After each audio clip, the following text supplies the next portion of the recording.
wanted to start out my talk with a little thank you, a huge thank you to Nate Roberson, to Michael Grasso, to Peter and Roberta, to everybody here who's helped bring this thing up and into space, and for having me for the last year, because it's already been a year. It's a remarkable thing to have a show, it's a remarkable thing to have a solo show, and it's a wild thing to have a solo show for an entire year. I am jokingly ignoring, but also at the same time, I'm a little sad because I was reflecting on the fact that having my work all in one spot is a very rare thing to ever experience as an artist. And I'm pretty sure it'll never be this way again. And so I'm quite literally annoyed because I feel like this is such a momentous moment that I'm very grateful for, but it is coming to an end. So I promised a talk. I get a little bit breathy because I don't like to be the center of attention.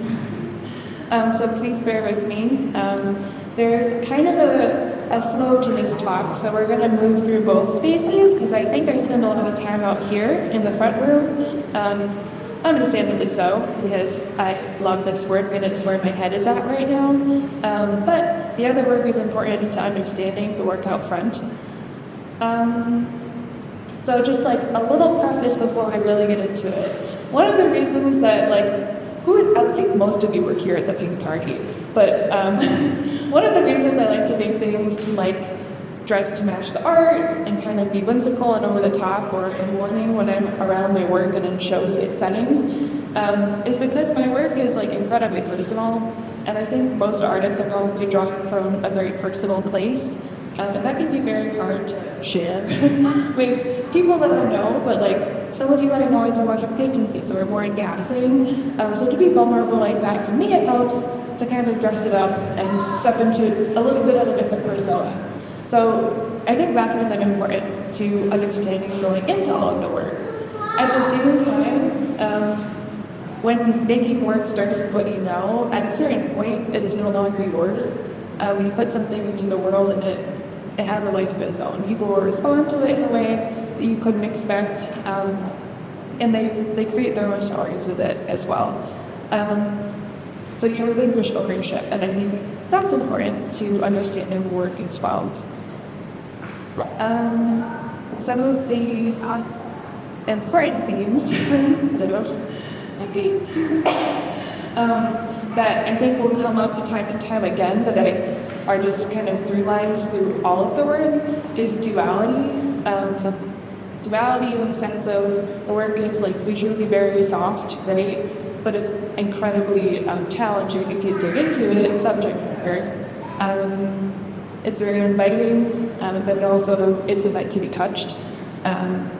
Things like two colors, the specific colors that tend to work in being pink and blue, polarity, duality.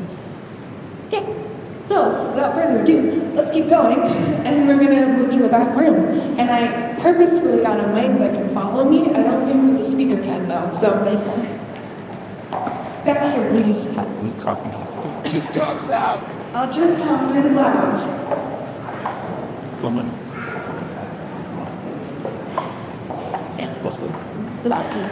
So we're going to start in the back of the space, in the Placid thought section of the exhibition. Because this, for me, is a huge starting point. This is the earliest work that was included. The earliest of all of my work that I've made is included back here. The work that I'm showing still, or that I feel is kind of in a place that makes sense to exhibit in this current body of work. And that actually begins with my artist books. But before I get ahead of myself, I made notes. I was supposed to start with a quote. Who here is familiar with Wild Silver Lake? I should see everybody's hand here. Why are we familiar with Wild Silver Lake? The Twilight Zone. And it's the centennial? We're celebrating an Oscar for a particular reason. What year is this that we're commemorating? The centennial, right? Yeah, okay. Yeah, thumbs up. Yes, thank you, Jen.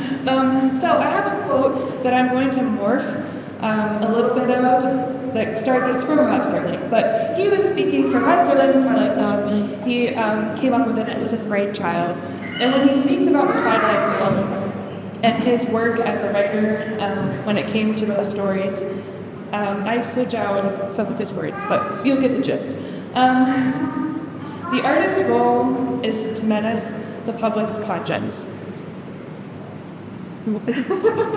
Sit with that for a second. They must have a position, a point of view. They must see the art as a vehicle of social criticism, and they must focus on their issues of our time. What? Yeah, so my sister sent me that recently. And I've been chewing on it, and I said that to her too, because I feel like that comes into play, I think, in my own work, and it's interesting that someone from the Twilight Zone, from George and Camille, was thinking about art in that way and the purpose of art. I think that you can access and create work for a variety of different reasons, but that particular statement, I think, resonated most wholly with me. Back in March, I don't know who attended, but I'm going to shout out the Community Foundation for South Central Arts Women's Fund. The Artist is Present series. Every Saturday in March, there's talking about a different female and identifying artist. And I'd say that same quote from Rod Serling kind of shows itself in like the work of Judy Chicago, who I spoke about, Faith Bagel and Louise Bourgeois. That's one of my favorite artists and the major artists that I could look to when I'm thinking about artists whose work I would aim to like emulate in my own time. And I think that same sentiment is there to menace society in a lot of ways.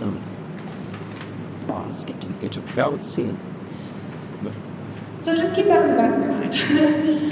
As we dig into some of the pieces in the room, I do want to start, like I said, with some of my earliest work, which is my artist books. And it's pretty cool if you come with me here. This particular book is the book that inspired all of the books that I have made.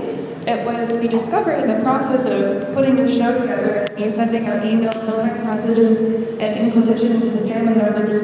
I thought it was made by my sister, my oldest sister, Jo, passing her mom, and it sure as heck was, but nobody remembered making it until they saw it in the space. So it was made for me as a child, and I have thought about it for my entire life. Has just thinking about it, but it's been launched and like loved and handled and thought through. So I started making artist books because, like, at its core, like, what is a book? A book is a teaching tool, right? If you don't know how to read, you still kind of understand the A part of the page. If you're at your own pace and leg, it's the thing that you've worked through as like a tactile object. And so I made these in 2017 as I was personally going through this phase of relearning, trying to reclaim my voice a little bit. I was in a lot of spaces where I didn't feel like if I was speaking, I was heard. And so it kind of made me feel like I needed to like refine that voice. And how did I want to do that? I thought the book was going to be a good vehicle for it, but ironically, these are the first three books I made, and I never actually ended up working my text and my voice at all in these pieces, and that still is kind of wild to me today. They're great objects, and I think they got me started thinking about the same things that show up in the backstage story. So for some reason, I had to get through thinking about the body as like the structure of the form and how it relates to the book, like in this piece, before I was able to make a piece that actually used my voice again. When the video is playing, they're all influenced at age through at a certain point. There's some here on YouTube as well. But the poem that's in here is it's both about this exact thought about reclaiming voice and reclaiming my voice and voice in speaking, but then it parallels it with basically the description of a lead train um, sexualizing speech, because when I feel like anytime I have spoken and been heard, it's often in like this strange sexualized manner, which is mind-boggling and wild to me. So I started making books and text pieces that thought about that thing, thought about my body in space, how my body was presented and accepted in spaces, how my voice was accepted and presented or not in spaces, and it goes from there. Which brings me to my banners. I love my banners. If you read these in full, you will, I'm not going to do a poetry thing, I'm so sorry. You'll see that it's basically a full throated scream, which felt really cathartic to get out. I was very angry and mad and frustrated, and this was my thesis project, and it felt great. It's like low-key reference, not low-key, kind of thing explicitly, to maybe women's suffrage, like visuals, but they were just massive banners with poems that I wanted you to just really viscerally aware of your body, and it definitely parallels to the act of throwing up in the language, and makes you very, very proud. So that's the other thing. I really like to make people aware of themselves in a space, kind of in the way that exterior was I need to be hyper-aware of myself in space. As a person, having a space, but as a fan of people back in space, which brings me to the web out here. He's out now. Go to bed. Ollie. Robin, but this is happy. Fine, it's your bike. He's just back in the down. Why? You go to bed. All of the hymns. This bed. Which then brings me to my 10 commands. So after the banner band pieces, I graduated. Freaking terrifying. Had a BFA, wonderful. I got your science and communication, makes sense. And then I was like, what am I going to do with my life? I'm broke. So I got a job as I do. But I was like, well, I keep making work if I'm outside of the institutional context of academia where you have deadlines and these things. Is it still something I'm going to want to do or be inspired to do? And what's my voice? Like, have I figured it out? Like, what will I be making? Am I an artist? Like, all the things. And then I stumbled across, we were in an antique store. I shared this at one of the talks I've given here, so forgive me if you've heard this story already, but it's a good one. We were in an antique store in Mile, and with my mom and my sister, and we were looking through, I love pink, but I don't think at that point it was fully engulfing my life yet. I was kind of shy about it. I recently did a podcast that would watch some things that I asked about the date when that's going to air. It's going to be around the start of the semester or the school year. But it told me that I think I started sort of suppressing my outward love of pink probably sometime in middle school when a bunch of jerks, none of which are here today, decided to make a day. We spread it around on instant messenger, and it was I Hate Anna Day. Wear pink and black if you like hate Anna. And nobody told me what it was, except for someone came up to me and was like, I'm so sorry, I have no idea. And I was like, what do you mean? She was like, oh, you don't know? Then she walked away. And everyone was laughing. It was an inside joke, but I had no idea what was going on. And finally someone did tell me, and I figured it out, it was horrible. And yeah, so that podcast is coming out, and like I said, I'm watching things. So for a long time, I suppressed this like love of the color pink and femininity for a lot of reasons too that I think are, in some cases, pretty self-explanatory, but if you got. So yeah, I was in this antique store, back to my story, and we came across this like old fabric that was pink and candy striper, as you see behind you, in front of them, so this is on the wall. And I liked it, and when I picked it up, Mom was like, "Take can to get it?" And I said, "I don't know." We walked around with it. We got to the front of the store, and the clerk was like, "Oh, this is beautiful fabric. It's useless though. You know, the church dropped it off. We couldn't use it." And I was like, "Ooh." It was rejected by the church. Like, amazing, I'll take it, it's mine. Woo! And so that's when I wrote 10 Commands. So the 10 Commands, if you haven't caught up to me yet, are a riff on the 10 Commandments. But it is kind of me rethinking my relationship to religion as an adult, thinking about intimacy and discomfort and the way that church, I don't think intended to, but did definitely make me feel as a queer person growing up in a religion. Not just church, but like other spaces too, but definitely church as well. So 10 Commands was born, and I was like, oh my gosh, I'm still an artist. I was so relieved. I was so relieved. And here we are today. Yeah, I'm done just kidding. I'm joking. I have 3 more pieces to get through in this short chronology of a 29-year-old life. After the 10 Commands, I was inspired, I was making, I was writing, and I had this idea that I would continue moving things off of the quote-unquote page and off the wall. And that's what brought me to Soft Florence, which Soft Florence is a series within this wall. They're not all Florences here. I think it's totally beyond itself at this point.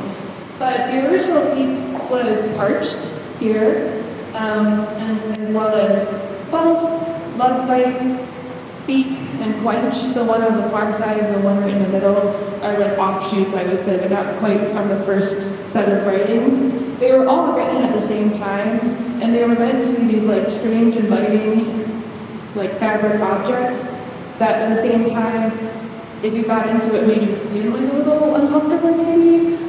It references, I think the formulaic way of looking at them at hindsight is each one means reference to the body in some sense, and then also asks you to do something, or demands that you do something, or tries to pull something from you, and then who is the you in all of this, kind of is wrapped up in it. And so I wanted them to be, well, first off, studio constraints, right? We were making our work on my mom's dining room table, so part of the sizing is based on mom's dining room table. But I also wanted them to be objects that were floating in space and off of the wall, because I wanted them to be personifications in a way, they're little glimmers of humanness, human moments, human experience that kind of, when they're not directly in the wall and in space with you, are confronting you, or are part of how you're navigating the room. Maybe they dictate how you move through the room. And all at the same time, the theme of consent and it's enticing and easy not to touch it, but you can use.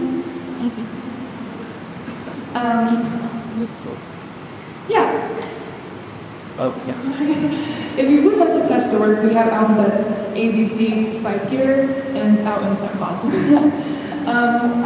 And then to just wrap things up, the way that I'm working today has a lot more to do with spirals and blobs and exercising control over how you as the viewer navigate space, which manifests in this form and then moves into the spiral. I'm talking about spiraling mentally, which makes you do it physically, and you actually want to read the piece, and then at the same time start to talk a little bit about the act of vomiting and this, and thinking about mental overwhelm and frustration. It takes you up with my examination blog or everything else in the room that you can read it, but finally you get to this new intense piece, and you can't figure out what it says, and it ticks you off, and that makes me happy.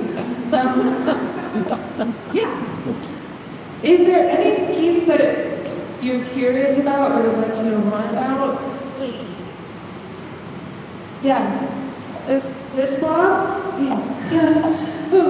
So, sweeping statement is this piece. It's actually sweeping statement swept. It was initially a large public art installation that I made when 2020 happened, and I was supposed to have an exhibition, and I got canceled. And they were like, well, nobody's doing art indoors anymore. And I was like, well, I can do stuff outside. And I found someone who was like, I have a land, and what would you put on that land? And I was like, well, I go big. And it was my first experiment into that space. And so it said what one of my other pieces says, which was, these are all my like, a lot of us call it the COVID residency. But if you know what a residency is in art, they can be kind of hard to come by. And so it's like time to make. And so us being all locked up at home, not going anywhere, self-isolating, the COVID residency, the blue pieces were from that phase. Very in response to like how we were talking about everything at the time. So sweeping statement, ill-informed monologues, left and right. And so when I had the chance to do something bigger and outdoors, I was like, it would make sense that sweeping statement be larger. So that's how it started. And then a year later, 2021, I think, they invited me to have the indoor shows again, to actually have it. And I was like, well, you need to come with me. You took a lot of financial resources and time. Like, how can we keep using you? So it's an asking statement flash. And it's interesting to think to me, at least, how does like a word live on, but it can no longer exist in its like original intended context? And is that okay? And like, so many people recycle the way that they install work, and that's okay. And like, allowing yourself to be able to hear that as well, and having it happen to you, like especially in fiber work, because fibers fade and they don't last. So, yeah. Anyone else? Otherwise, I'll drop the mic. I just have to see movie. So favorite fabric you've worked with? Oh, so I predominantly only work with muslin. So I'd say muslin, but muslin is, oh, this is nylon, technically. Thank you, Mom. This is nylon. It was horrible to work with. So muslin, definitely. Yeah, muslin is like with drawing, like sketch paper of fabric. So it's usually used to make like a mock-up of a garment so that you can test where the seams are going to be or something before you do it in your more expensive fabric.